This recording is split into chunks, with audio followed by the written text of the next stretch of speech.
You're watching ZTV. Hello, dear ones, and welcome. This is Zari from ZariBanks.co. Hope you are having a fantastic Tuesday, March 26th, 2019. I have a quick little word from the Lord for you today. While I was praying earlier, I heard the Lord say restoration, which is always an exciting thing to hear because unfortunately we lose so much in this life because of ignorance, because we're not willing to fight the enemy, because we make wrong decisions, we say wrong things. That's a large part of it. But when the Lord says that He's getting ready to restore, that's really awesome. And of course, this is a year of abundant harvest, so this is a perfect time to have things restored to us.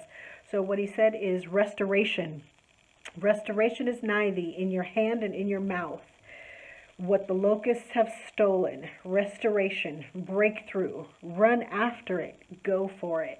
So, this is an invitation from me and also from the Lord to go after, to run after those things that the locusts have stolen from you. And I thought it was really interesting that He said the things that the locusts have stolen, because that's an indication that they weren't eaten. That means that they haven't been devoured, they've just been stolen and being held up. And you know how it is, like sometimes you just know things are being held up. You're waiting for things and you know they've been held up. Well, this is one of those words that's giving you the okay that if you're going to put your focus and your faith after those things that have been held up, that have been snatched out of your hand, but not quite devoured, that they're going to be restored to you. And it is possible. So just keep seeking the Lord for those things. Grab onto those words. You know what it says in 2 Chronicles 20:20. Believe in God, believe His prophets, and you will succeed. So if you have some things that you know are being held up and you want those things restored to you, because they don't belong in the enemy's hands. God doesn't give us things, with the intention of the enemy taking them from us at any time. He doesn't release things from heaven with the intention that the enemy's going to take them. But we have to stand up and go back and get our stuff. Just like Abraham had to pull his 318 men together and go and get Lot and get back the rest of the people.